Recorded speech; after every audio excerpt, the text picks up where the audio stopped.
Yo, what's up mga kaibigan? Halina tayo magkwentuhan. Ang hero ng ating Gilas gold medal run na si Justin Brownlee na nag-average ng 23.5 points per game noong Asian Games ay positibo sa Mary Jane ayon sa ITA o International Testing Agency.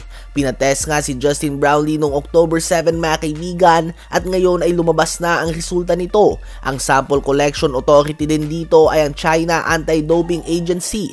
Dahil dito ay kine-question na ng iba ang ating pagkapanalo ng gintong medalya dahil si Brownlee nga ang nanguna para sa ating team.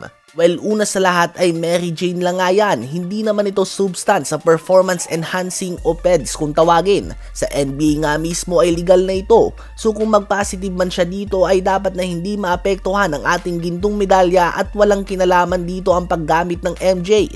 Pangalawa ay something smells fishy nga dito mga kaibigan. Quarterfinals kontra sa Iran nang magliyab si Justin Brownlee for 36 points. Semifinals na mag-init naman si Justin Brownlee laban sa China. 33 points ang kanyang ginawa at 17 points dito ang nanggaling sa 4th quarter na makumpleto natin ang comeback. October 4 ang game na ito naganap. October 6 ang talunin natin ang Jordan sa finals Thailand upang mauwi natin ang unang gintong medalya ng Pilipinas sa men's 5-on-5 basketball sa Asian Games since 1962. At October 7 ay agad na drinag-test si Justin Noypi. At ngayon ay lumabas ang resulta na positive ito at ang ating gintong medalya ay namansyahan at sinasabi ng iba na mandaraya tayo kahit na hindi naman ito performance enhancing drugs. Madami nga ang fans na kumbinsido na sinasabutahin ng China ang ating gintong medalya. Hindi nga daw nito matanggap ang pagkakatalo ng 2 beses sa ating Gilas Pilipinas sa loob lamang ng 32 days. Ang pag-positive ni Justin Brownlee ay titignan pa ng Anti-Doping Division of the Court of Arbitration for Sport for judgment under Olympic Council of Asia's anti-doping rules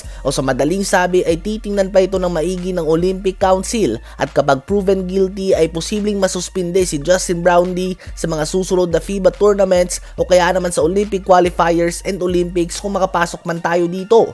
Kayo ba mga kaibigan, ano ba ang masasabi nyo sa biglaang pagpositibo ni Kabayan Brownlee?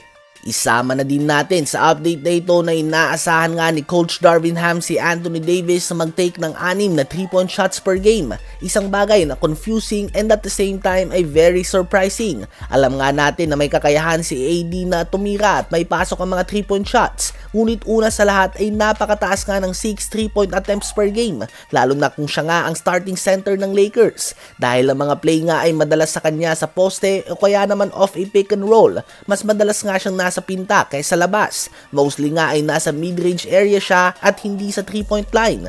Posible nga ito mangyari kung babalik siya sa pagiging power forward. Subalit kahit nga sa power forward siya ay mahirap pa din itong gawin. Last year nga ay nag-average lamang si AD ng 1.3 attempts sa 3 points at 1.6 attempts naman sa kanyang 11 NBA seasons. And all of a sudden ay gusto nga itong iangat ni Darvin Ham sa 6 attempts per game. So malaking adjustment nga yan mga kaibigan. Ano ba ang masasabi nyo tungkol dito?